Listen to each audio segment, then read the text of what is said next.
Praise lord. ప్రభునందు ప్రియమైనటువంటి దేవుని పిల్లలకు ప్రభువైన యేసుక్రీస్తు వారి నామములో వందనాలు శుభాలు తెలియపరుస్తున్నాం. పిల్లల గడిచిన దినమంతా కూడా ప్రభు తన కృపావాస్యలను భద్రపరుచుకుని ప్రభు మళ్ళీ నూతన దినాన్ని ప్రభు మనకు అనుగ్రహించారు. అనగా మరి 2024వ సంవత్సరము మరి 6వ నెల 14వ దినాన్ని ప్రభు మనకు అనుగ్రహించి మరి దేవుడు మనకు అనుగ్రహించినటువంటి వాగ్దానం మరి నీతిమంతుడు బాధ నుండి తప్పించబడును.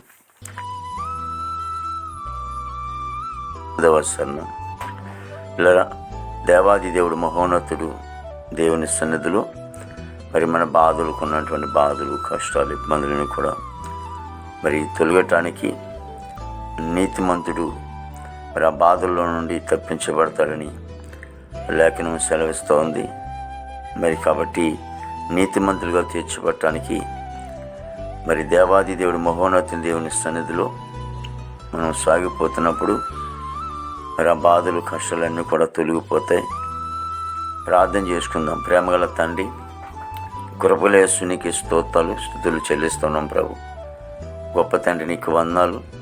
దేవాది గో తండ్రి యేసునికి స్తోత్రాలు. ప్రభా మరి దినము దేవా తండ్రి నాయన మాకున్న బాధలు, కష్టాలు, ఇబ్బందులన్నీ కూడా మరి తొలగిపోవాలంటే తండ్రి నీతిమంతుడైనటువంటి నిన్ను అనుసరించినప్పుడు, నడుచుకున్నప్పుడు దేవాదిగో తండ్రి మాకున్న సమస్త బాధలన్నీ కూడా తొలగించేవాడు నీవే తండ్రి. దేవాదిగో తండ్రి ప్రతి కుటుంబాన్ని కూడా మీరు దీవించండి, ఆస్వాదించండి. వారికున్న బాధలు, కష్టాలన్నీ కూడా తీర్చే దేవుడానికి స్తోత్రాలు. ప్రతి యవన బిడ్డను కూడా రక్షించుకోండి. ప్రభావిదిగో తండ్రి భారతదేశాన్ని దీవించండి, ఆస్వాదించండి. ప్రతి ఉద్యోగస్తులను కూడా దీవించని, ఆస్వాదించండి తండ్రి. దాని అదిగో తండ్రి యేసు నీకు వందనాలు. ప్రభావ మరి పనికి వెళ్తున్న బిడ్డలకి మంచి ఆరోగ్యం దయచేయండి. విదేశంలో ఉండే బిడ్డలకి మంచి ఆరోగ్యాలతో నింపండి తండ్రి. దేవా యేసు నీకు వందనాలు. హాస్పిటల్ రోగులు స్వస్థపరచం, జైల్లో ఉన్న బిడ్డలు విడుదల చేయండి తండ్రి.